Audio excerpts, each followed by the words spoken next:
Este va a tener un corte. Son más grandes que el calor. Llega a tener hasta 200 kilos. Sin embargo, hay otro característico también de que es el padecismo suizo, de cerdos. Pero hay una infección ahí cruzada, que no es muy común. Lo común es que sea un suizo. Y el cerdo también se puede. Este proceso ya deja de ser como cualquier celda, como cualquier proceso empieza a tener una boca que se llama citostoma, por el cual ingiere nutrientes y va formando vacuolas alimenticias. Y después hay vacuolas alimenticias que salen del otro orificio que tiene el sistema posterior, que se llama citopigio. Citopigio y citostoma. Y además tiene dos núcleos. Un macronúcleo que es arreglado, que tiene que ver con el metabolismo, y un micronúcleo que es esférico, que tiene que ver con la red vascular. Pero lo más interesante de esto es que si ya ustedes se acuerdan, tienen ciclos en todos sus grupos. Entonces, los protozoos siguen. Y este va a parasitar en el intestino grueso. Por lo tanto, ¿qué manifestaciones producirá? Sintomas, y este es el trombozoito del argentino.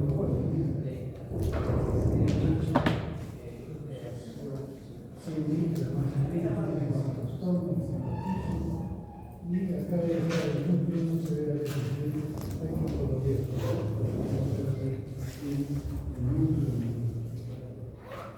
Si nosotros hacemos un esquema, esto vendría a ser un trombozoito, que puede quedar por generalmente sí.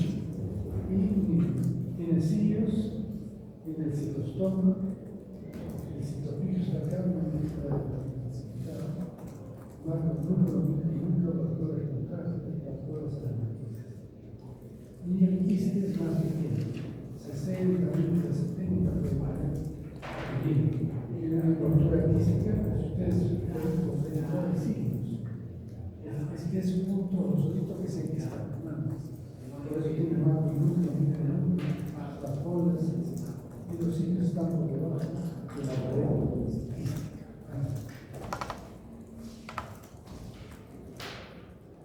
Este también es un trombozoito, otro trombozoito. Y este está invadiendo la mucosa del sistema. ¿Cómo es el ciclo? El ciclo es hasta los 16.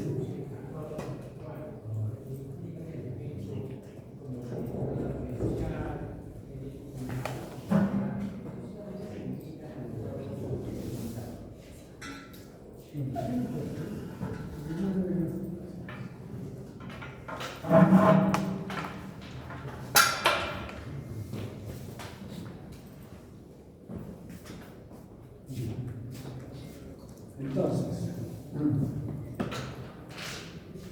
el hombre se infecta por ingerir quistes, definitivamente son quistes. Y estos quistes llegan al intestino delgado y se desenquistan. ¿Qué va a salir del quiste? Un trombozoito. Y este trombozoito puede vivirse por fisión binaria, pero generalmente lo hace por conjugación. ¿Qué quiere decir? Que se juntan dos trombozoitos, lisan sus membranas, intercambian el material genético y después se separan otra vez. Eso se llama conjugación. Pero también por fisión binaria. Y entonces van a formar muchos trombozoitos y algunos se van a enquistar.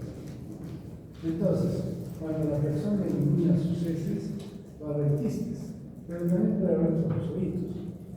Y como hemos visto, para amebas, los trombozoitos se destruyen y apenas salen las heces se destruyen. En este caso no. Si encuentran humedad, pueden enquistarse todavía en el medio. O sea que el estadio de salida son los quistes o trofosoritos. Y esto se encuentra en un sitio adecuado, sin vista, ya tenemos pues, el estadio infeccioso a través de manos, de verduras o de nada. Entonces es bastante sencillo. La patogénesis. Como ven, acá está el trofosórico. Acá ven los sitios del trofosórico, el citosoma, están invadiendo los tejidos. Tienen enzimas citolíticas, proteasas, que destruyen los tejidos, principalmente el intestino grueso, pero en algunas ocasiones pueden ser otros tejidos.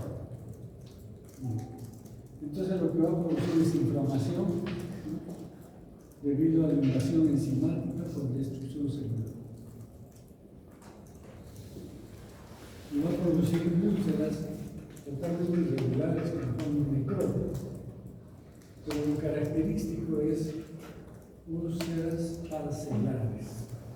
Hemos visto el tamaño que las úlceras en una entrada pequeña, no, son como quemaduras grandes en la mucosa intestinal, tanto la mucosa como la submucosa. Eso es lo que causa el tratamiento. La clínica tenemos, igual que la amibiasis, la parantiasis aguda, causar la diarrea. Sin embargo, algunas son asintomáticos.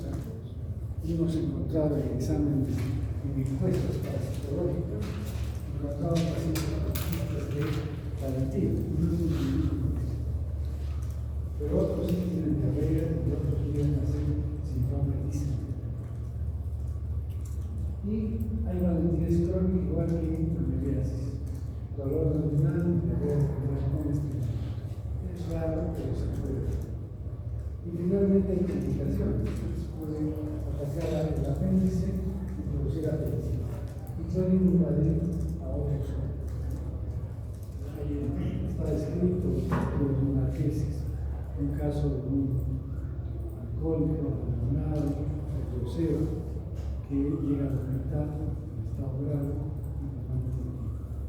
y encuentran la residuos de todos los tipos, en hígado, en páncreas, en el vaso, en el peritoneo, en el pulmón, en el invadir, todos los tipos. Y esa fue la causa. Pero es una cosa rarísima. Esta persona era alcohólica, desnutrido, entonces estaba como muy nervioso. Bien, eso es microscopio. Lo más probable es que vean esto, un caso de todos los carreras. Yo no he visto ningún caso clínico, pero hemos visto casos de personas afectadas. Así que hacemos un examen y hemos resultado positivo. Por ejemplo, en Puno, frente al agua Titicaca, hay una ciudad, un poblado, no recuerdo cómo se llama, pero allí hemos encontrado hasta 3% de la población con palantiasis, y prácticamente asintomáticos. Entonces, ¿qué vamos a hacer? El examen. ¿Cuál es el examen de preferencia para buscar trofosoritos?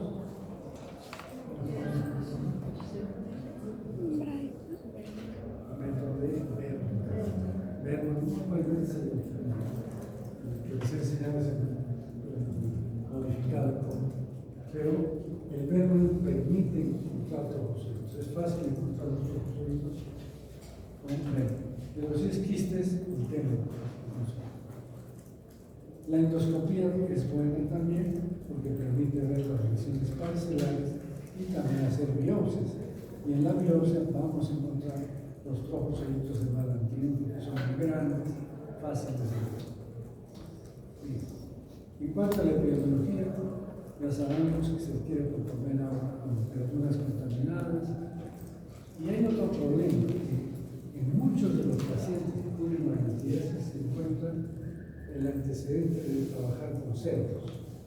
Entonces, unos han dicho que existe infección cruzada con el Valentino suizo, o sea, puede estar con Valentino suizo, o el mismo cerdo puede infectarse con Valentino polio y después eliminar quistes de Valentino polio. Como si fuera un receta. un reservorio.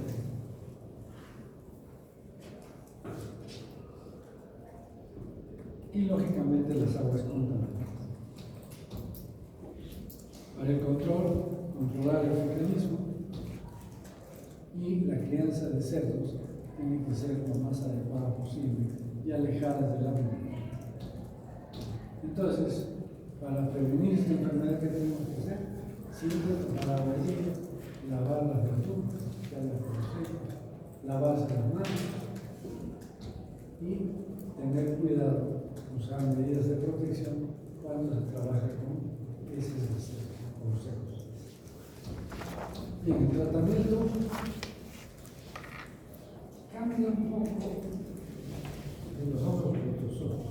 Aquí usamos drogas que se utilizan para la piel. Por ejemplo, este es la paromicina. He puesto el nombre comercial porque es el nombre que existe. Es la paromicina. ¿Qué es la paromicina? ¿Saben de qué es la paromicina?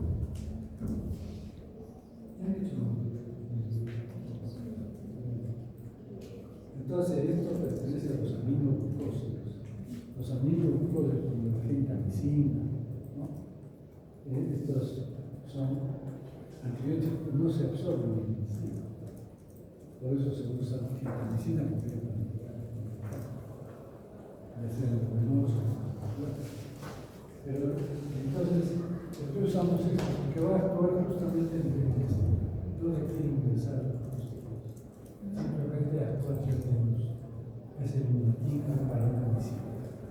Pero hay otras drogas que también se pueden utilizar, como por ejemplo el metronidazol, que hemos usado con negras, ¿no es cierto? También se puede usar 7 días de tratamiento. Y también se usa otro antibiótico, las tetraciquinas. Las tetraciquinas también es un antibiótico muy antiguo y que sigue siendo efectivo para esta enfermedad. O sea, tenemos 3 alternativas de tratamiento para la antibiótica. Entonces, este es un tema bastante sencillo, no tiene mucha importancia.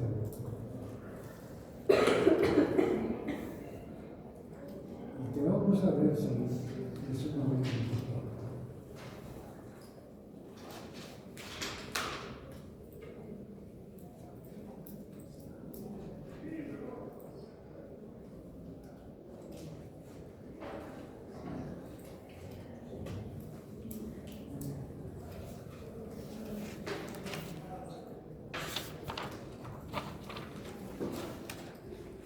Este tema sí es bastante interesante porque les aseguro que el 70-80% de ustedes han tenido diarreas.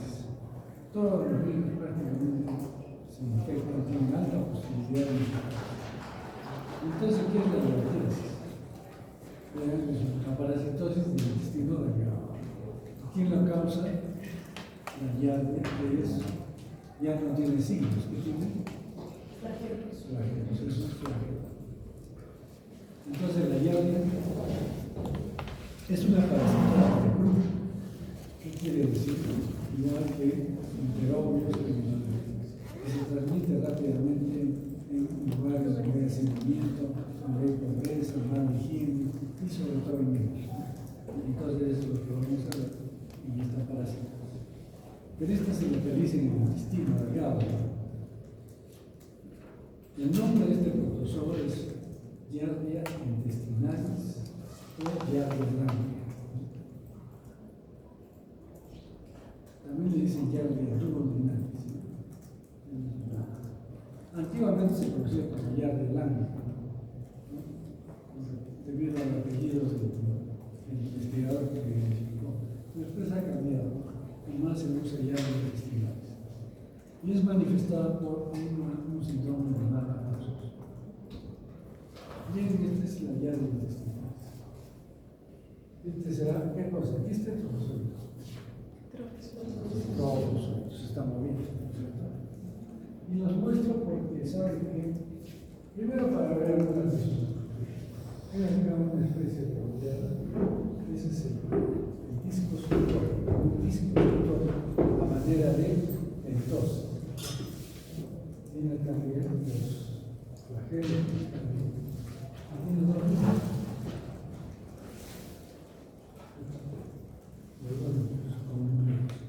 Entonces, resulta que les muestro esto, se suele confundir con otros protozoides.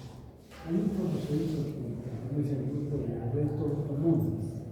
Son retortomonas justamente porque se dan vuelta.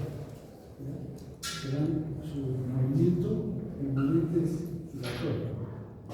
Y algunos lo confunden con el en realidad tiene un movimiento, dice, con la caída de una hoja de agua.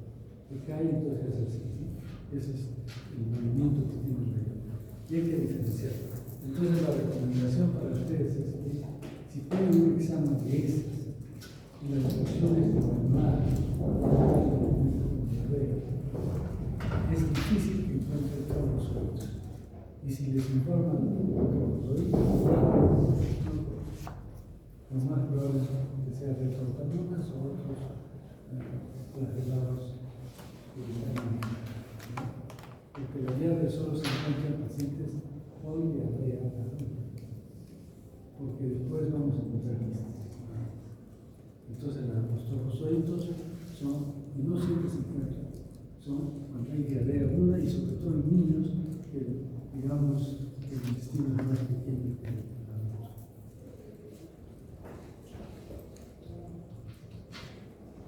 Entonces este es el ya coloreado el trofozoito. ¿Qué es lo que tiene? Dos núcleos, un nucleolus, tiene un exonema, una sospilla, cuerpos parabasales, que es de 1, 2, y de acá salen los 8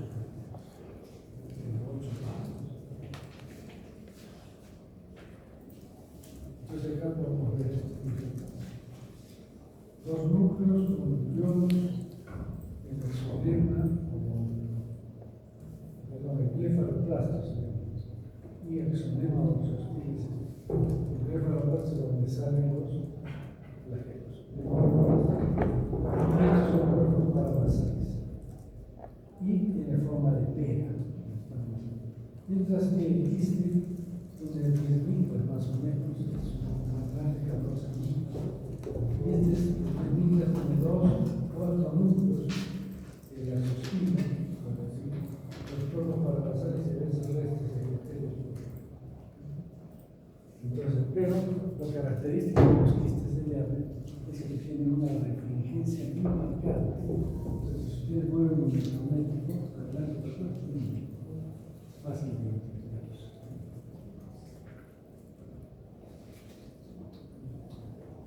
Este es un quiste de diarrea, hay otro quiste de diarrea, y este es el trofozoito. Listo, de frente es así, es el disco suctor. Pero el disco suctor es así, es una concavidad que tiene que le sirve para adherirse a las células epiteliales. Disco adherente o disco suctor, como si fuera una mancha. Y acá también nos dos clases. Disco adherente, acá, núcleo, nucleolus, carnosoma, la exonema, o sospino, el blefaroplastos y los flagelos. Y los cuerpos parabasales. Esta es una microscopía de barrido para que puedan ver la ultraestructura y vean el disco suctor como muy típico con el que se adhiere a las células del pequeño intestino. ¿Cómo es el ciclo? También es sencillo este ciclo. El nombre se infecta por lo que dice tetranucleados. ¿Quién tiene también quistes tetranucleados? Y estos quistes tetranucleados llegan al intestino delgado y ahí se desenquistan. Entonces se desenquistan y de cada quiste, ¿cuántos cromosomas están? 2. Cada uno tiene 4 números, cada uno tiene 2 números. Entonces, estos dos empiezan a dividirse por fisión binaria. Sí, se dividen externamente, rápidamente,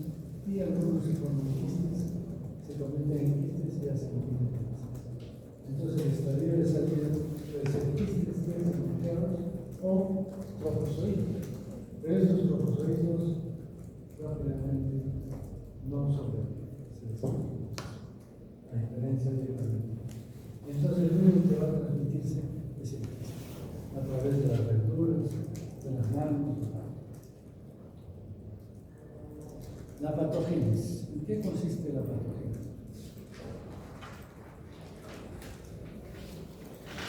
En alteración de las microvelocidades, fundamentalmente. Esto es para que vean cómo es que las diarreas se reproducen rápidamente en millones de cuerpos. Y entonces se van a adherir al epitelio intestinal, lo van a tapizar, digamos, a todo el epitelio intestinal, principalmente el epitelio. Y acá hay una fotografía muy sugerente, ¿no es cierto? Este epitelio intestinal, miren la diarrea, también con su disco suctor pegado. Y con microscopía electrónica también se resuelve.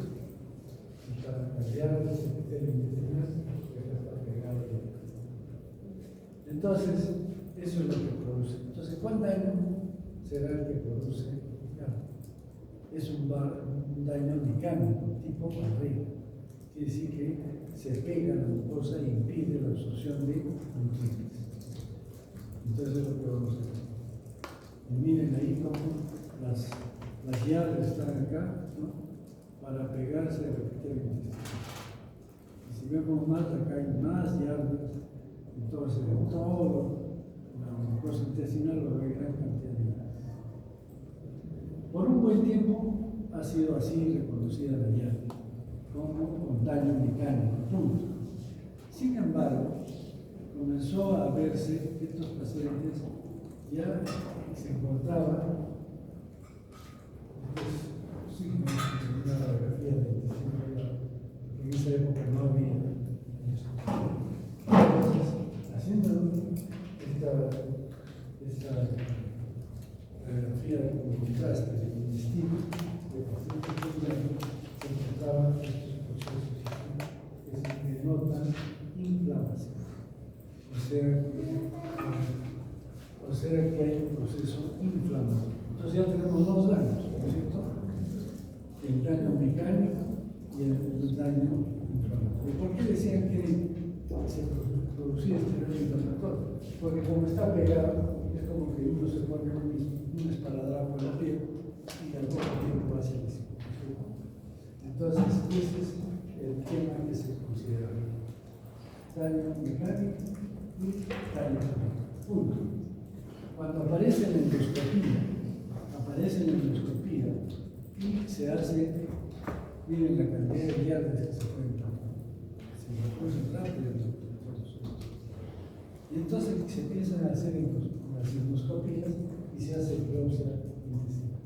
Y se encuentra que estos pacientes tienen atrofia de las microvelocidades. Esto debe ser más. Entonces hay atrofia de las microvelocidades. Entonces la respuesta o la explicación rápida, ¿cuál es? Si hay un proceso inflamatorio, hace que se acorten las microvelocidades. Y en parte tiene razón, eso es lo que pasa. Sin embargo, esta atrofia del borde hinchado al borde del cepillo obedece a otra cosa más. Bueno, esto es, después lo vamos a discutir acá, pero esto es que, miren, hay muchos núcleos en el epitelio intestinal. ¿Qué se llama eso? El índice mitótico está aumentado. Eso significa que las células están reproduciéndose muy rápidamente y el recambio celular del epitelio es muy rápido. O sea, no sé si han dicho en histología. El epitelio intestinal es como nuestra piel, ¿no es cierto? Si vamos a la playa, y después poco a poco se va desprendiendo y van saliendo células a la superficie. En el intestino es igual. Tenemos, por ejemplo, el intestino tiene células así, después más únicas y después reciben las células que tienen microvelocidades. Entonces, ¿qué es lo que sucede? Esto tiene un tiempo de desarrollo. Se pierden estas, van avanzando y se van formando el borde cepillo. Pero ¿qué pasa si esto se acelera? Entonces llegan a la superficie, digamos, acá en la célula, y de acá llegan y con una microvelocidad, no como debería de ser así, sino más aplanada. O sea, son células muy maduras, porque están muy violentas. Entonces lo que se ha visto es que existe un daño tóxico por la llave. Y este daño tóxico se debería, no está bien confirmado, pero es muy probable que se debería a una sustancia mitogénica. Esta sustancia mitogénica hace que se reproduzcan las células más rápidamente. Y por lo tanto llegan a la superficie células inmaduras que no pueden absorber los nutrientes del cuerpo. Entonces, esto es el otro daño. Entonces ya tenemos un daño tóxico también. Daño de terreno, mecánico, daño inflamatorio y daño tóxico. Entonces, esto de las microvelocidades sería en parte por el proceso inflamatorio, pero en parte por esta sustancia mitogénica. Y además, hay sustancias de la llave que conducen a la apoptosis de las células. Entonces también van a morir células. Y esto que está acá a la izquierda es porque esta llave hace infecciones crónicas. ¿Y por qué hace infecciones crónicas? Porque tiene variabilidad genética. ¿Se acuerdan cisticerco cómo era? Tenía mecanismos de evasión. Estos también hacen mecanismos de evasión inmunitarios. Y entonces, por eso se mantienen las infecciones crónicas. Porque debería de ser que hay una respuesta inmune y se acaban de acá, no, sigue la respuesta parasitaria. Entonces, en resumen, tenemos en el daño mecánico, hay inflamatorio, alto índice mictótico, apoptosis, el daño tóxico, y también hay la variación antigénica mitocondrial. Entonces, esto para repetir, simplemente daño mecánico, fosfoadeno, inflamatorio tóxico. Pero además, hay otros factores que influyen también en el daño de esta parasitaria. Uno es la hipogamaglobulinemia, sobre todo en pacientes que tienen hemoglobina A, secretora disminuida. Entonces, esta hemoglobina A se entiende que es la que controla a los tóxicos, para que no se reproduzcan, para que no sigan moviendo.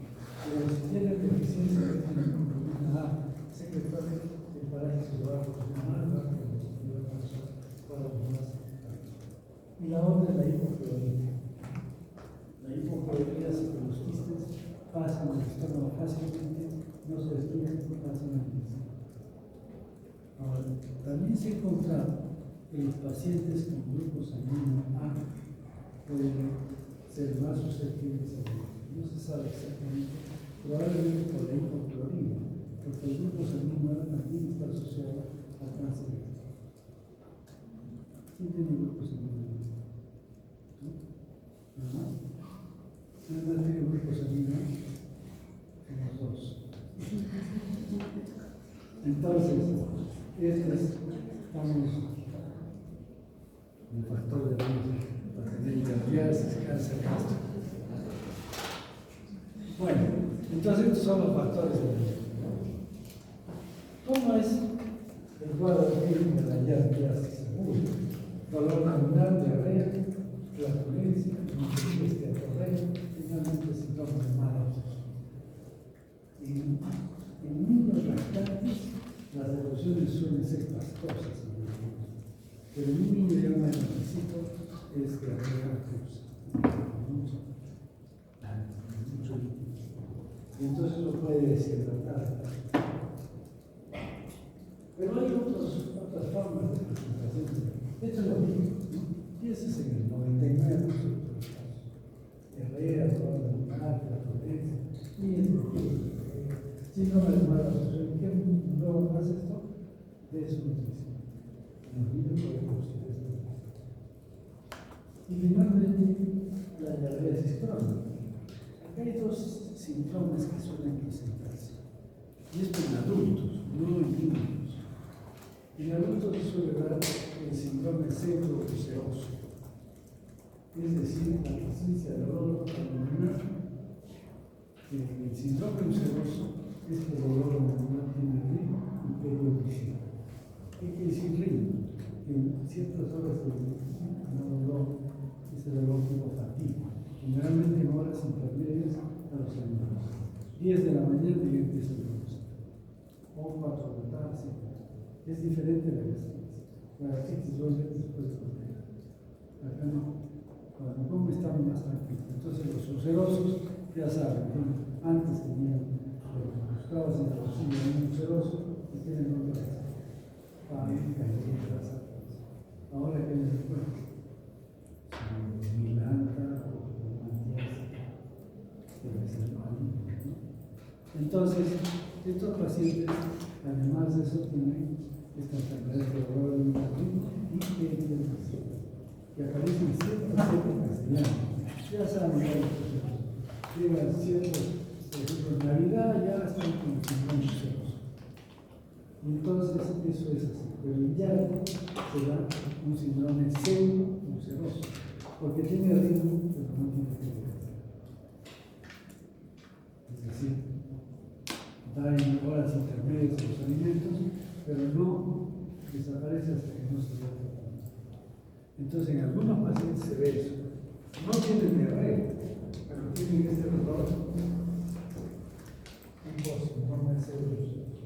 Y hay otros pacientes, y esto está reportando varios reportes de casos clínicos, de pacientes que no tienen otros síntomas que la baja de peso. Entonces el paciente baja de peso, se le hace todos los estudios para cáncer, todo, un hipertiroidismo, nada. Y de pronto le dan tratamiento y se puede bajar. Son casos raros, entonces siempre hay que pensar, cuando es un paciente que baja de peso y no sabe la causa, hay que hacer exámenes o coproantígenos, que es más exacto. Entonces, eso es el cuadro clínico de la diagnóstico.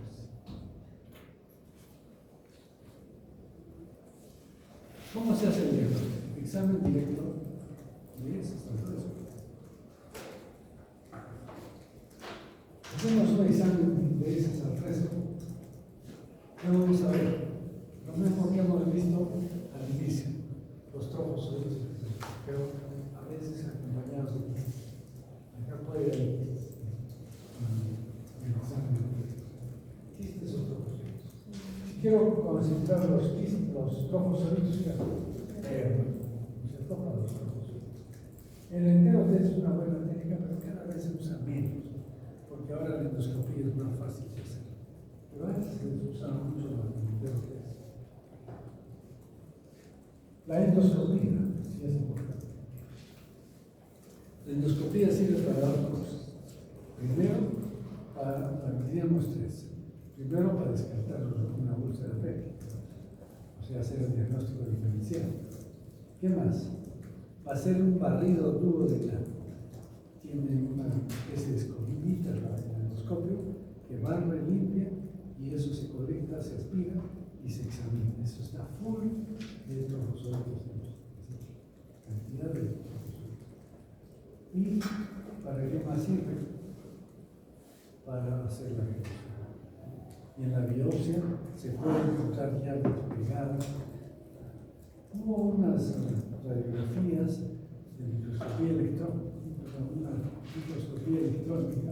en las biopsias, que se veía como que el llave estaba dentro del entonces nos dejaba la llave de cinta cerrada. Parece que fue un artefacto porque nunca más se pudo reproducir. Entonces, fue un caso muy anecdótico, muy conocido, pero la llave es éxtasis, definitivamente. Bien, ahora es también útil y es muy bueno los coproantígenos por método de ELISA. O sea, nosotros podemos hacer ELISA para buscar anticuerpos, ¿no es cierto? Como muestras de sangre, sacamos el suelo y se hace. Eso es una ELISA, es un método distinto, porque estamos detectando no el parásito, sino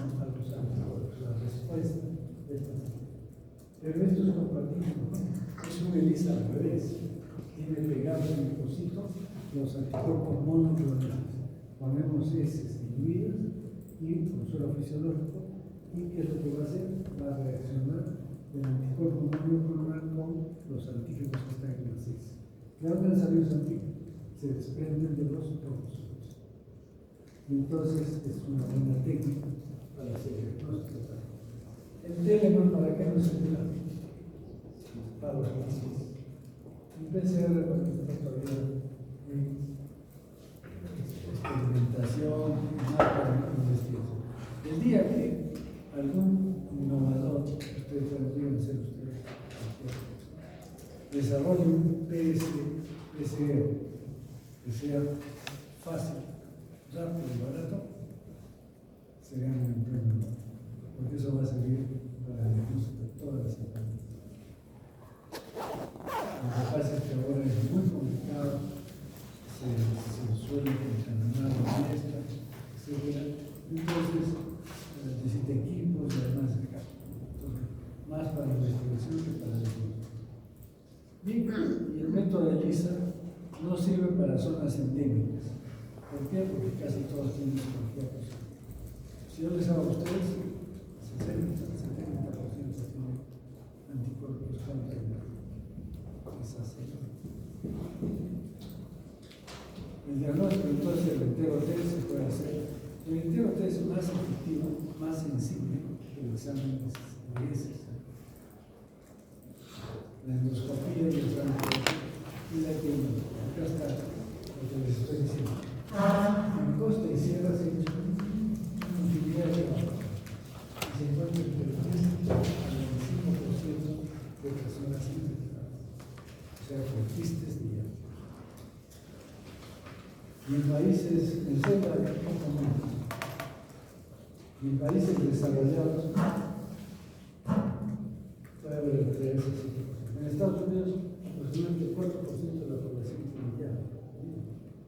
O sea, no es un parásito solamente de países pobres, también creo.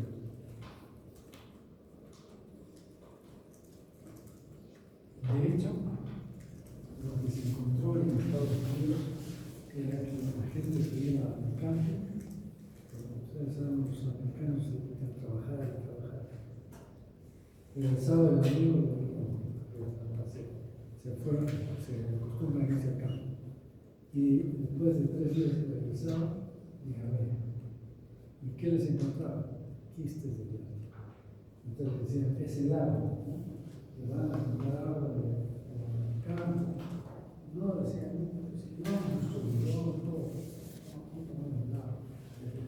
entonces, no sabían cómo es que se consigue. Y los del CDC de Atlanta comenzaron a hacer estudios aquí en el país. ¿Y qué encontraron? Fueron a los sitios donde hacían camping y comenzaron a buscar algo que podría estar como quistes. Y encontraron heces de castores. Destruyeron las heces de castor y quistes de castor. Y ese era el motivo por el cual con las heces de castores. Entonces, desde ahí ya se pensó que esto podría ser una solución. Desde el hombre, pero también podría ser una solución. De hecho, hace varios años, con un grupo de alumnos, logramos infectar de 6 cachorritos a perritos. Infectamos a 5 dentistas. Entonces, pudimos ya ver un niño, había bastantes quistes, los lavamos con suelo fisiológico y fuimos contando cuántos quistes se a todos los cachorros, 6 cachorros, 5, comenzaron a producir quistes. Después les dimos tratamiento. Entonces, ya con estos estudios se está pensando en que esto es una zoonosis, o por lo menos hay reservorios en las casas. Bien, otro dato en epidemiología es que existe hacinamiento, y es típico, yo lo puedo decir porque con tiempo tenemos que hacer un pequeño tanto al día, y lo he visitado médicamente. Entraba un paciente normal, está con diarrea, examen, viaje. A los pocos días todos tenían ya. Y es que lo que pasa es que no hay el cuidado de la gente que trabaja. Entonces viene un niño, lo cambian, se contaminan las manos, preparan los biberones y rápidamente todo lo que le pongan. Eso también está reportado en muchas redes. La infección a nivel de cunas, de albergues, de muchos niños. Por eso le consideran una parasitosis. La serología tiene una sensibilidad del 98%. Entonces sería más fácil hacer serología que el examen S. Pero ¿cuál es el problema? Ya tiene anticuerpos. Entonces, no podemos saber si está enfermo agudamente o es que tuvo una infección hace tiempo. El enterotest aquí se duplica las preguntas. Si uno hace estudios con enterotest va a encontrar mayor cantidad de personas infectadas. Y los que se han encontrado va desde la A1, A2, PS, B, el más común en el hombre es el B. Es el más común. Bien. ¿Qué mecanismos de transmisión tenemos? El mecanismo es fundamental. Cultivo de plantas, alimentos con aguas servidas y contaminación de las aguas del río. Entonces esta parasitosis pues frecuente donde hay contaminación fecal. ¿Qué otro mecanismo de infección hay? Comercio ambulatorio. Comercio ambulatorio de alimentos. No es fácilmente transmisible esta enfermedad por este medio. Verduras, fresas, por ejemplo, que se cultivan en el suelo. O verduras. Es que a veces, por ejemplo, ustedes han visto, por eso siempre hay que lavar todo las verduras. Yo suelo ver, a ver, vamos a no por fuera, y encuentro que están cosechando zanahorias. ¿Y qué hacen para, como sacan con tierra, agarran un mazo de zanahorias y las meten en la seca? Y ahí las lavan. Pero la seca está recorta y contaminada. Entonces ahí, en lugar de lavar, por eso es importante el lavado de estos alimentos. El agua no potable. Nosotros tenemos teníamos alta prevalencia de esta parasitosis en la joya, San Isidro, San Camilo, todas esas zonas que tienen son irrigaciones, pero con aguas del río Chino. Y entonces el agua del río Chino va por un canal y ese canal sirve para regar todo. Y siembran zanahorias, lechugas, todo eso no trae agua. O sea que es un ida y vuelta de los peces. En el río, al canal y de regreso a la playa. Pero la gente de ellos no tiene agua potable, pero muchas veces están utilizadas. Y por eso es que la prevalencia es alta en estos sitios. Y el otro problema que es esto, infraestructuras, ¿no? Podrían estar relacionados los perritos también. Entonces la profilaxis siempre ha perdido. Estamos repitiendo. Yo no creo que ustedes tomen agua pura, ¿no? Que laven las verduras, eso sí es más difícil. ¿Qué más? Las mascotas son mascotas, no pueden estar en contacto directo. Y el lavado. Entonces, con eso podemos disminuir. ¿Y cómo tratamos la diabetes? Metro, otra vez el metro. Ya saben cuáles son los dos problemas de metro. Efecto andaluz, no andaluz. Y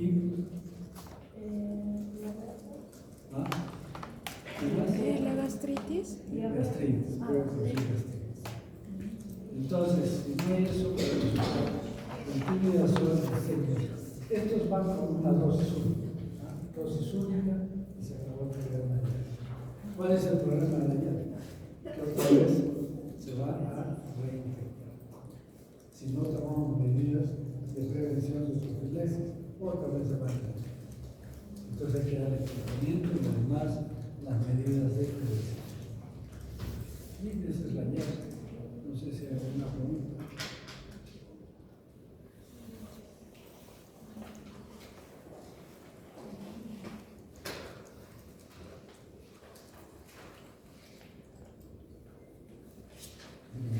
¿Está claro?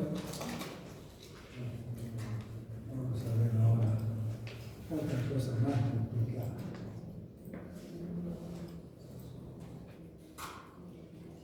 Ay, no sé. Y aquí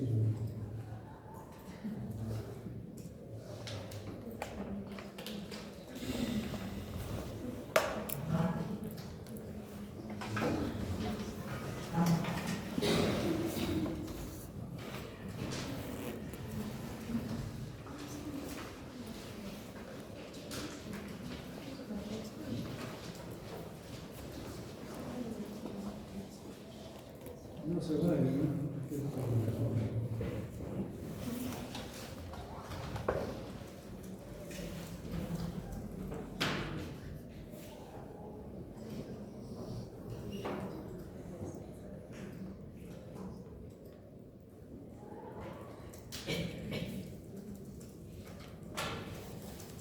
Bien, vamos a ver ahora otros protozoos que son del intestino delgado.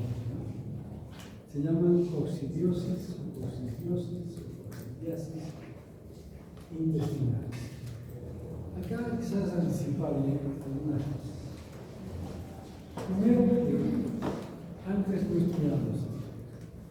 Las coccidiosis intestinales eran consideradas como comensales y además eran autoinmutables. Si es que los infectaban, se autoinmutables y toda la razón. Entonces aparece el SIDA. En 1980. Y entonces, ¿qué se llama? De pronto empiezan a morirse los pacientes con SIDA y no se sabía de dónde. Unos decían neumonía. ¿Cuál es el ejemplo de esa neumonía?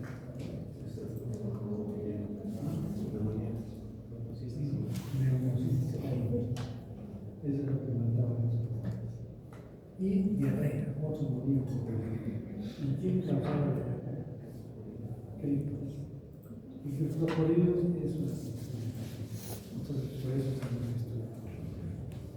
Después ha aparecido otra, es reciente, se llama Cyclospora cayetanensis.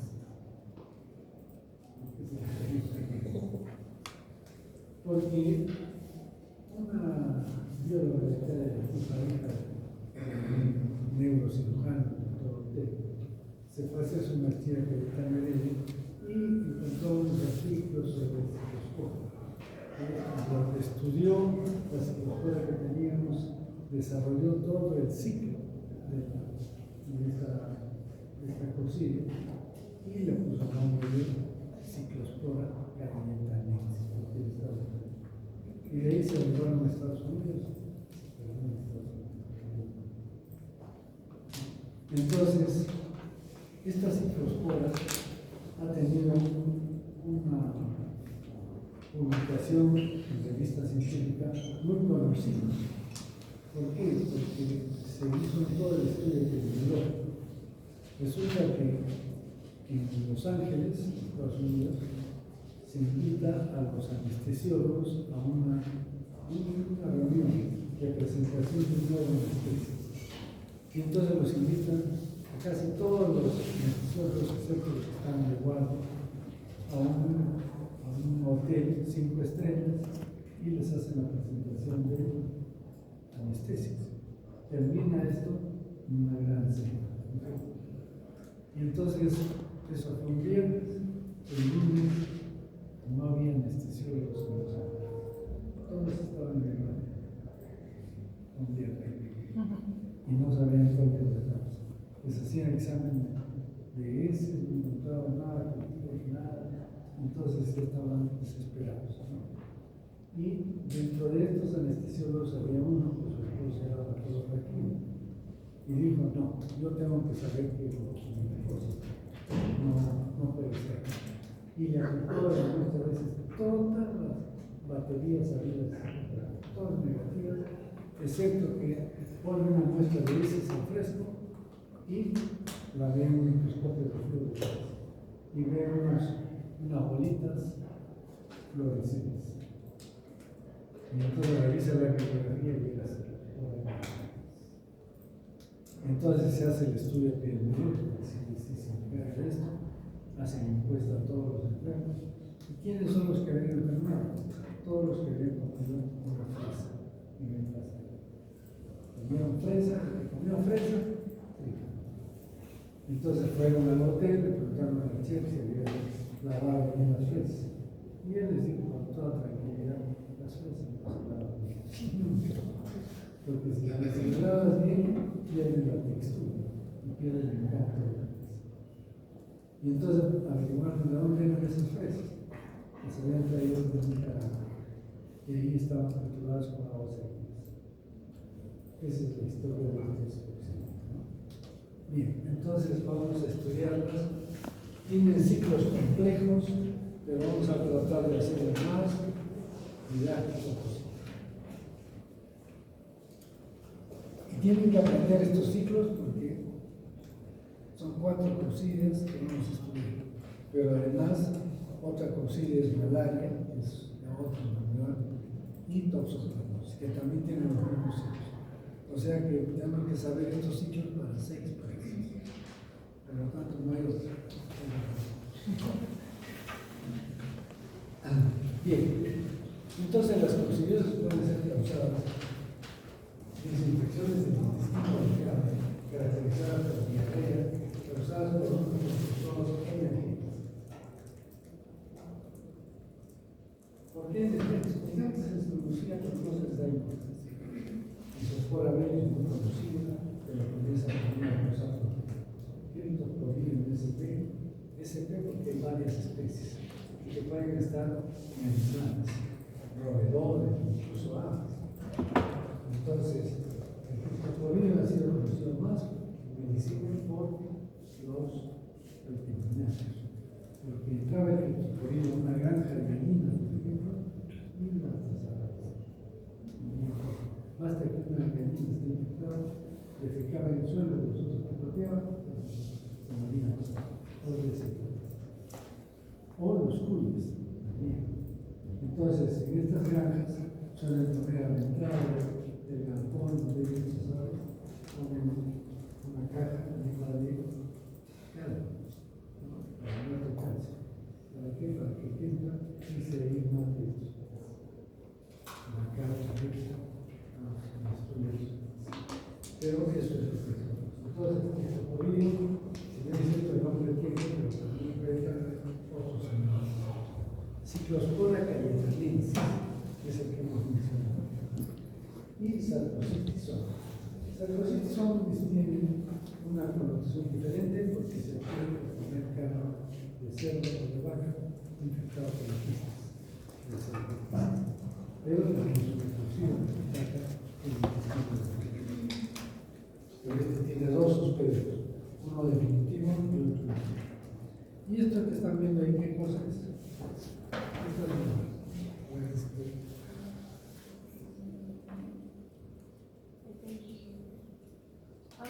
¿no son glóbulos rojos? ¿No son glóbulos rojos? glóbulo rojo. No. Es descripción, no digo que es el diagnóstico. Estas son rojas. Eso es lo que se ve. Este es el citocromo. Y entonces colorean colorantes a colas y lubricantes. El símbolo está coloreado con símbolo. ¿Para qué se utiliza el símbolo? Pero también puede colorear como quistes, se llaman, que están corriendo con sustancias fluorescentes. Químicamente no se puede colorear. Pero lo más común correspondes con el símil. Entonces, ¿por qué no se les ve? Porque son pequeños, miden 4 micras. Entonces, ¿cuánto hemos visto todos los proyectos? 30 micras, 40 micras. Los quistes de ameba, 10 a 14 micras. Tienen 4 micras, son pequeñitos, y se confunden con esporas de hongos.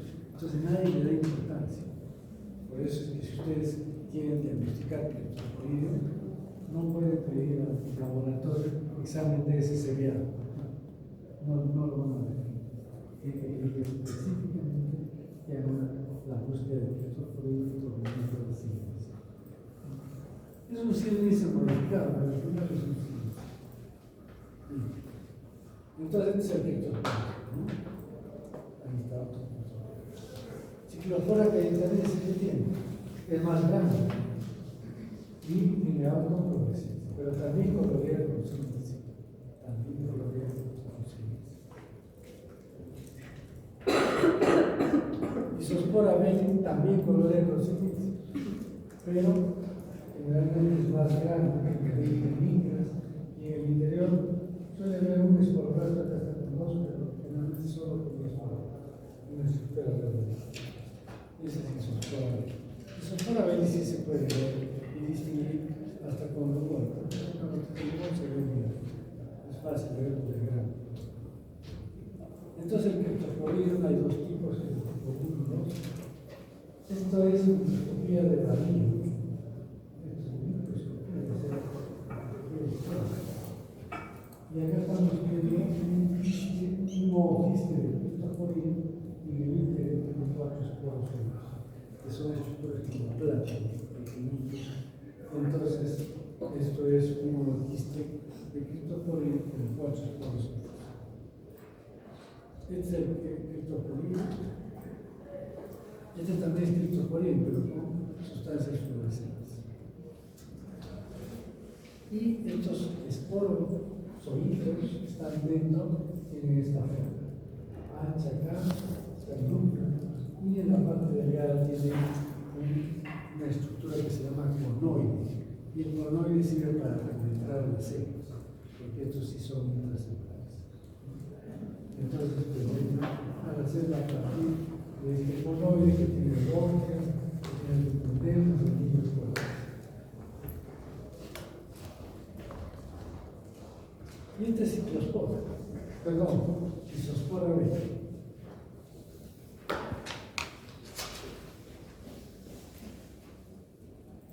Y miren que tiene un solo esporoblasto. Y esta cubierta, que es grande, tiene un estrangulamiento por acá, es característico, pero que esta veces no se ve, es muy transparente. Si ponen mucha luz, lo único que van a ver es el esporoblasto circular o esférico. Y no se ve, tienen que mover el micrométrico para ver la membrana del cobre.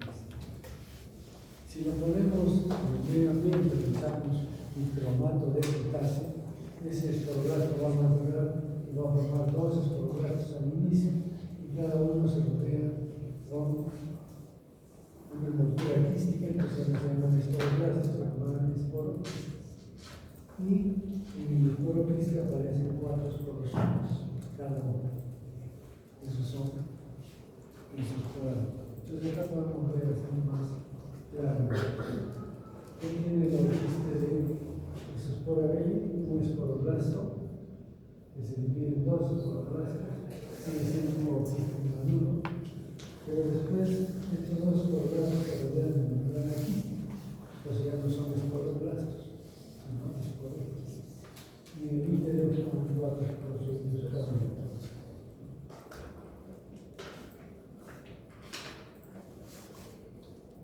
Y este es ciclospora. Tiene autofluorescencia, pero también se le puede ver en examen de ese con un horrible, pero hay que tener cuidado. Tiene 8 micras, o sea, el doble de un y suele tener quistes con 2 esporoquistes, con 2 esporocitos cada uno. Veamos acá. En las heces suele salir quiste inmaduro, que tiene un esporoblasto. En el medio ambiente este esporoblasto esporoblasto se parte en dos. Sigue siendo quiste maduro. Y cada esporoblasto se rodea de una membrana quística y en su interior se forman dos esporozoitos. Entonces tenemos dos esporoquistes dentro de un nuevo quiste, dos esporoquistes con dos esporozoitos cada uno. A diferencia de Isopor, que también tenía dos esporoquistes, pero en el interior había cuatro esporozoitos cada uno.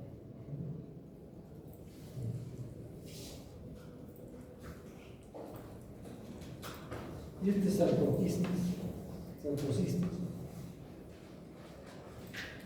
¿Qué están viendo ahí? ¿Qué tejido es este? Músculo, es músculo de cerdo, de la mano. Y ahí ya no hay quiste, sino esto se llama quiste. Este es un sarcoquiste. Y en el sarcoquiste hay muchos brachiolitos o quistosolitos que los vamos a ver. Pero en el hombre hay una reproducción sexual y se forman estos esporoquistes que tienen cuatro esporozoitos. Y estos son los esporozoitos que están ahí. Bien. Entonces, veo una morfología. Isopora vivir como vemos, 20-25 milímetros. Tiene dos esporoquistes, ¿no es cierto? En cada esporoquistes, ¿cuántos esporozoitos? 4. Entonces son 8 esporozoitos y 2 esporoquistes. Tiene autofluorescencia. Criptosporio, que es esférico, de 4 a 5 núcleos, no tiene esporoquiste, son 4 esporozoitos libres, no hay ningún esporoquiste. Tampoco tiene fluorescencia. Ciclospora, que también es esférica, tiene 8 tiene dos esporoquistes y cada uno con 2 esporozoitos, o sea, 4 esporozoitos. Y sí tiene fluorescencia. Y finalmente, sarcocistes, lo que encontramos en el hombre son los esporoquistes, que tienen 8 membranas y el esporoquiste 4 esporozoitos. Y tampoco tiene fluorescencia. Bien, vamos a ver las formas de reproducción. Y entonces, para irnos adelantando, no se me pierda, es una forma de reproducción, es la esquizo.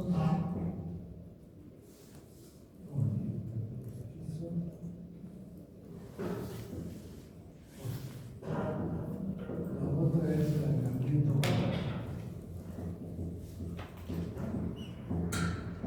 La otra es esporo.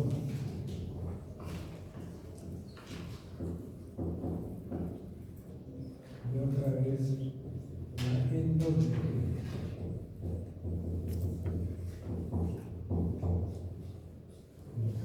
Entonces, vamos a ver. ¿Cuál es la reproducción sexual? La misma. La gamito es la única sexual. Las otras son reproducciones asexuales. Entonces, ¿a quién llamaremos hospedero definitivo?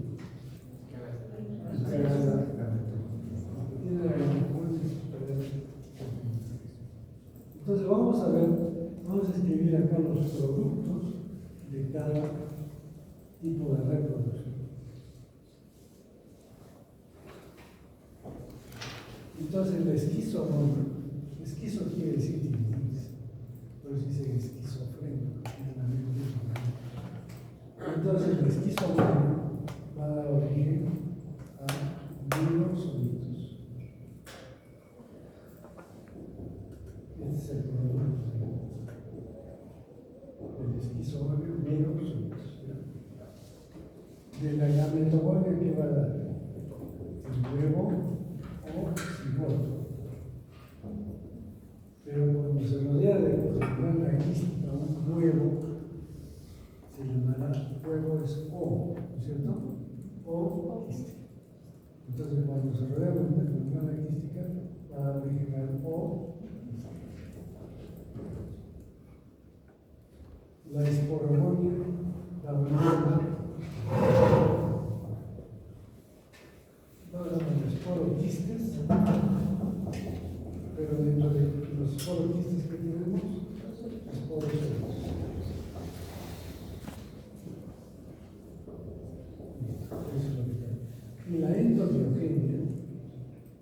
tipo especial de reproducción. Vamos a ver la vida. Pero dentro se van formando, de uno salen dos y se crean. Y acá el producto es de dos tipos. Los taquizoitos son formas de reproducción muy rápida, está reproducción muy rápida. Y estos están dentro de una vacuola, y por eso se llama pseudoquiste. Es un pseudoquiste que contiene taquizoides. Pero cuando aparece la inmunidad, entonces ya se detiene esto y ya no se llaman taquizoides, disminuyen su velocidad de reproducción. Entonces, ¿qué se llama? Bradizoides. O también se les llama quistozoides. ¿Por qué? Porque ya están dentro de un quisto.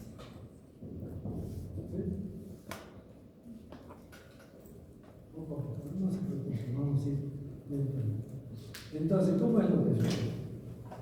Una vez que una persona se infecta, puede tener quistes, esporoquistes, lo que sea, pero que tenga en su interior esporos. Y entonces, esto se rompe el quiste, el esporoquiste y salen los esporos.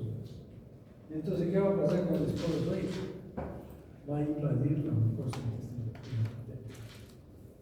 Pero a través del conoide. ¿Dónde estaba el conoide? En la parte delgada. Entonces tiene que darse la vuelta. Y ingresa al vacío. Pero dentro de una vacuola parasitótica. ¿Ya? Entonces por eso se dice que es intracelular, pero extracitoplasmático. En algunos, otros no. Vamos a ver. Entonces entra ahí. Y empieza lo que es la esquizomonia. ¿Qué es la esquizomonia? Que ese esporozoito se va a convertir en un trofozoito. Entonces este es un trofozoito. Este es el trofozoito. Y con núcleo, este es el núcleo. Entonces va a dividir el núcleo, se divide. Por eso se llama esquizomonia. Se divide el núcleo y tenemos ya como 8 núcleos. Y estamos hablando de un esquizón, que viene de esquizomonia, que se llama esquizón inmaduro. ¿Cuándo va a ser maduro? Cuando cada porción de núcleo se rodee de citoplasma. Entonces casi se rodea de citoplasma y es un esquizón inmaduro. ¿Y cuál es el producto de la esquizomonia? Entonces, cada uno de estos es un mero zoito. Eso es lo que hace el esquizoide, producir merozoitos. Ahora, generalmente en casi todos los tetrasploxidios se producen 2 esquizoides. Entonces, estos merozoitos, ¿qué van a hacer? Van a ir a otra célula. ¿Y hacer qué cosa? Otra esquizomonia. Y en esta va a producir también un trofozoito, este divide su núcleo, se forma el esquizón maduro y el esquizón maduro. ¿Está claro? Entonces, 2 esquizomonias. Estos merozoitos de la segunda esquizomonia son los que van a empezar la gametomonia. ¿Y cómo empieza la gametomonia? En que uno de estos merozoitos va a ir a una célula, se introduce y va a formar el microgametocito. El microgametocito es la célula sexual masculina. Microgametocito. Y otro merozoito va a ir a otra célula y forma el macrogametocito, que es la célula sexual femenina. Entonces, luego, ¿qué pasa? Ya estamos en lo que se llama la gametomonia. Entonces, ¿cuál es el producto de la gametomonia? El huevo ocígoto, ¿cierto? Entonces, ¿cómo es que se produce este huevo ocígoto?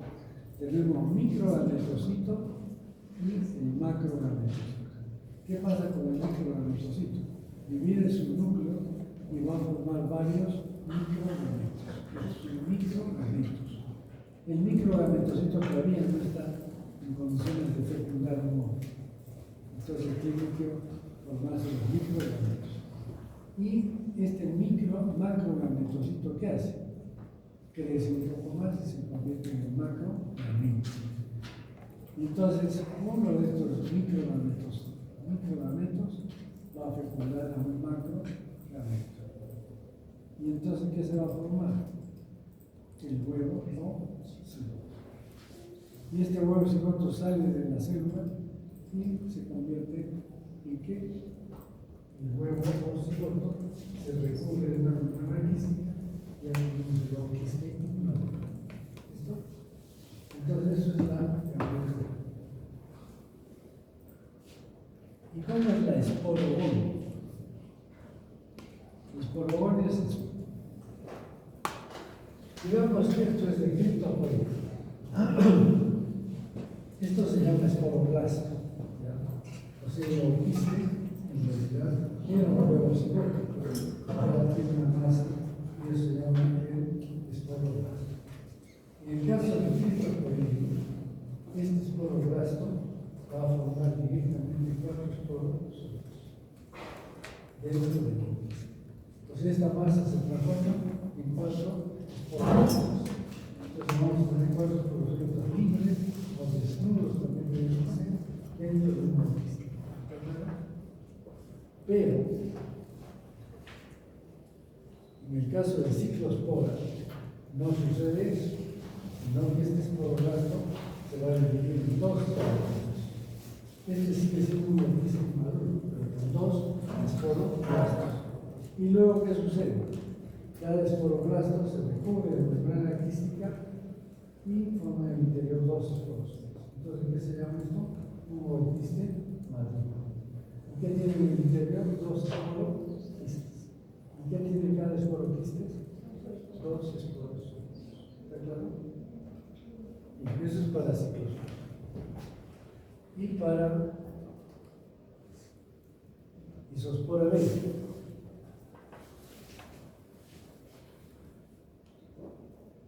Aquí, este esporoblasto se divide en 2 esporoblastos. Y cada esporoblasto, ¿cuánto? 2 esporoblastos. Pero cada esporoblasto se recubre de membrana quística y va a formar 4 esporocitos en cada uno de esos esporoblastos. Entonces, ¿qué tiene un ovoquiste de isospora B? Tiene 2 esporoquistes con 4 esporocitos cada. Es maduro. Lo anterior era inmaduro. ¿Está claro? ¿Sí? ¿Sí? ¿Seguro? ¿Seguro? ¿Sí?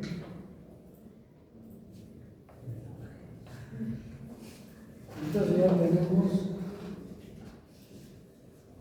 los meros solitos que forman producto de qué? El esquizoma.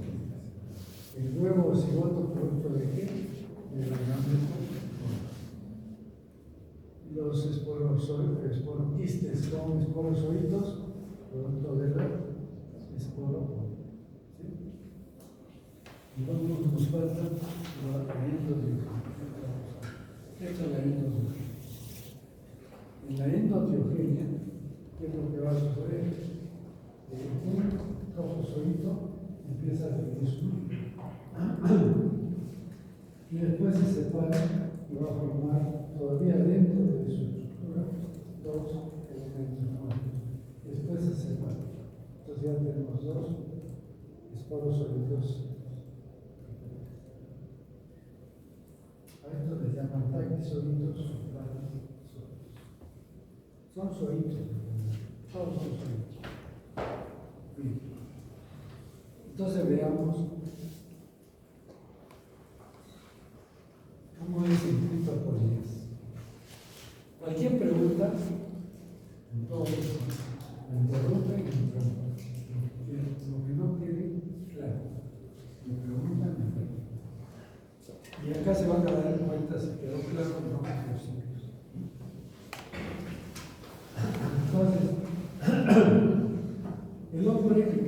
ello se infecta por quistes, perdón, por quistes maduros, que tienen 4 esporos sólidos, ¿sí? ¿Está claro? No se callen, ¿no? Si no entienden, con toda confianza. En otra sección de derecho repetir 5 veces. Supongo que ustedes son más inteligentes. O esquemar individual. Bueno, el onquiste entonces maduro tiene 4 esporocitos libres, ¿de acuerdo? No tiene esporocitos, los 4 esporocitos dentro de o el hombre los ingiere y cuando llega al intestino, ¿qué va a suceder? Esto. Se desenquista, ¿no? El onquiste se desenquista. ¿Y qué se libera? 2 esporos. Entonces, ¿qué van a hacer los esporos en el epitelio intestinal del hongo? Van a invadir la mucosa, van a formar una vacuola parasitaria. Y en el caso de Cryptosporidium, se forma una vacuola casi cerca de las microvelocidades. Luego se rompen y no se afecta la célula. ¿Se dan cuenta? Entonces, eso es lo que sucede. Entonces, el esporozoito ingresa con la vacuola y se forma el trombozoito. Y el trombozoito empieza a dividir su núcleo para formar ¿qué cosa? Esquizón maduro, finalmente merozoitos. Estos merozoitos van a estar contenidos en un esquizón de maduro, ¿no es cierto? Pero en Cryptosporidium me dicen, ¿pero por qué tiene que llamarse un esquizón de maduro y maduro? Si los que contienen son merozoitos, entonces ¿qué vamos a tener? Meronte. O sea, le han cambiado el nombre. En Cryptosporidium le han cambiado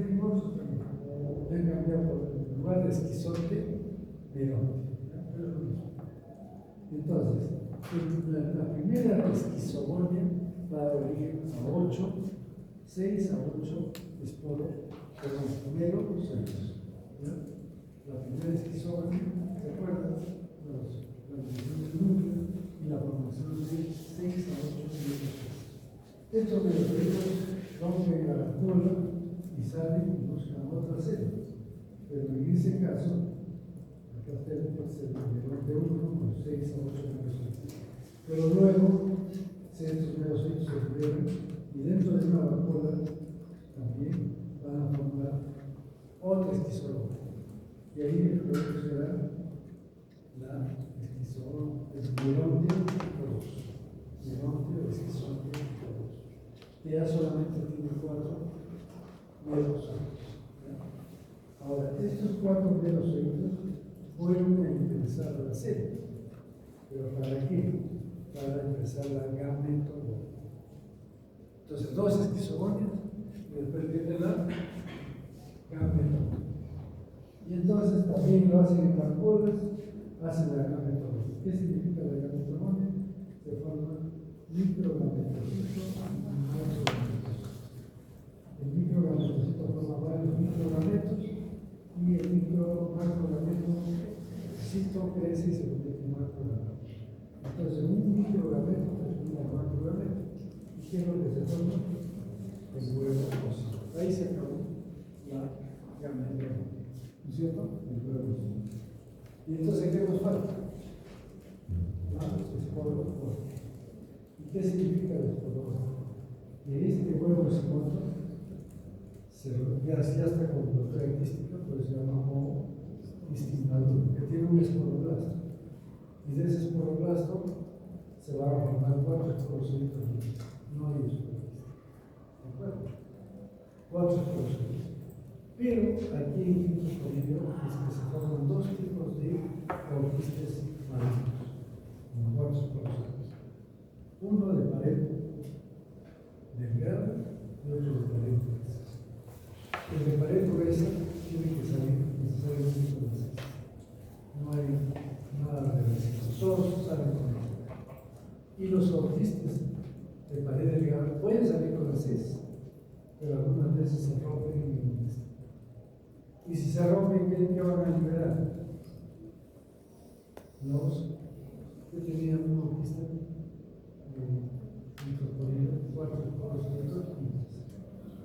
esos esporozoitos que se liberaron de la quiste de pared delgada, otra vez ingresan en la célula y hacen toda la fase. Eso se llama autoinfección interna.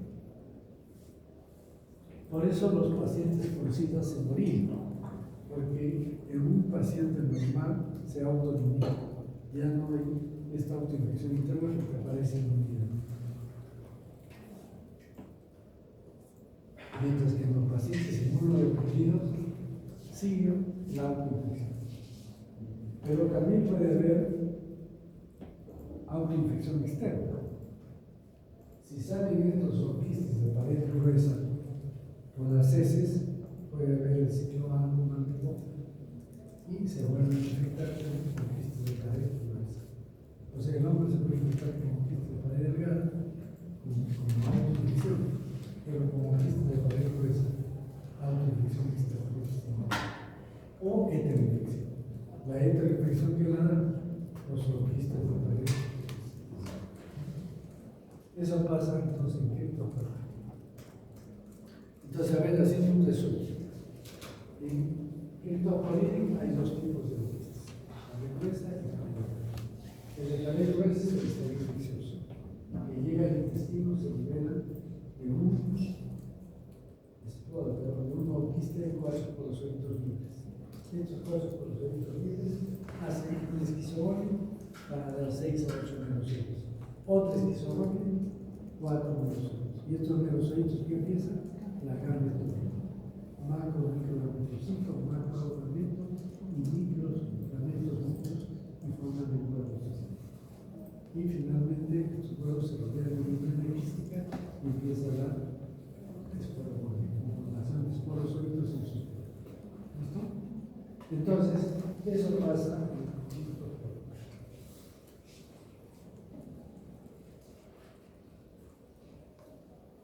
Qué interesante más allá. Entonces, ¿cuál es el ciclo sexual? La gameta, ¿cierto? Que se da en el intestino, o de los animales. Entonces puede haber animales que tienen disponibles, pero no es que sean los periodos intermedios, todos son los periodos definitivos porque tienen ciclo sexual. Recuerden que también hay varios animales, aves, roedores que pueden infectar al hombre. No quiero olvidar, es que siempre está en una vacuola periférica, en una vacuola que está en las microvelocidades. Por lo tanto, cada que se rompe esta vacuola, se abre y no se destruye la célula. La célula sigue viva. Entonces, el mecanismo no va a ser por destrucción celular, sino vamos a ver otro mecanismo de daño.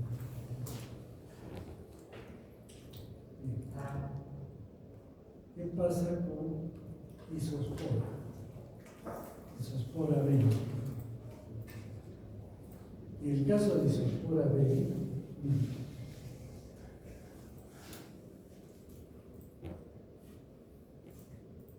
el hombre se infecta con orquistes maduros que tienen 2 esporoquistes y 4 esporozoitos totales, ¿cierto? Eso llega al intestino y en el intestino, ¿qué va a suceder? En el intestino van a... Este es un orquiste que se rompe, salen los esporos solitos. Y empieza, ¿qué cosa? La esquizoide. Esta esquizoide, algunos dicen que es solo una esquizoide, otros dicen que es 2. Muy interesante. El cuento es que producto de esta esquizoide se van a producir, o sea, trofozoitos, que son inmaduros, melocitos. Estos melocitos hacen la parte de la reproducción sexual, la gametología, y van a producir micro y macrogametos. Y estos van a fusionarse y forman el huevo cigoto. El huevo cigoto se recubre en membrana quística y eso que se llama orquiste humano. Y esto, ¿dónde se va a desarrollar para eso? ¿Dónde se va a desarrollar el esporogonio? En el medio marino. Solamente en el hombre, y esto solo de los esos poros son heterógenos, no es amigas. Entonces, en el hombre, ¿qué se da? Esquizogonia y la gametona, nada más. Por lo tanto, el estadio de salida no va a ser un autista maduro, es un autista inmaduro. Y en el medio ambiente, en cuestión de días, este autista que tiene solo esporoblastos, empieza a dar esporoblastos. Se forman dos esporoblastos, y cada esporoblasto se rodea de membrana quística y forman esporos. Cuatro densidades del estadio. Entonces, en criptoporeo todo se hace en una persona. Y sus cuerpos solamente esquizogonia y la esporogonia es en el medio ambiente. Por lo tanto, habrá autoinfección y sus porabel no puede haber autoinfección. ¿Por qué? Porque requiere de medio ambiente.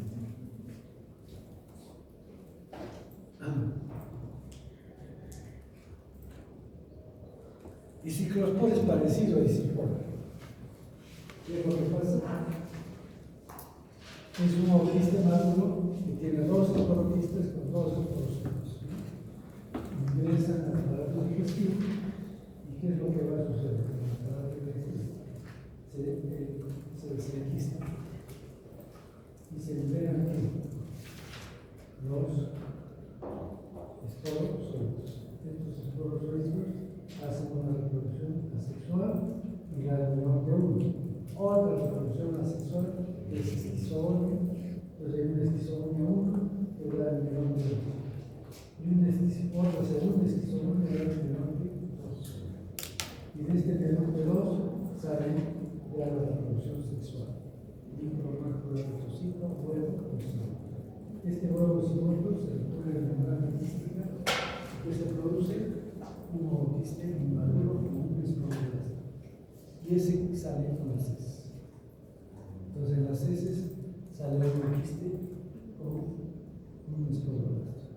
Y este tiene que desarrollar en el formado lo que es la esporogonia con los esporoquistas y los esporosos. Igual que eso.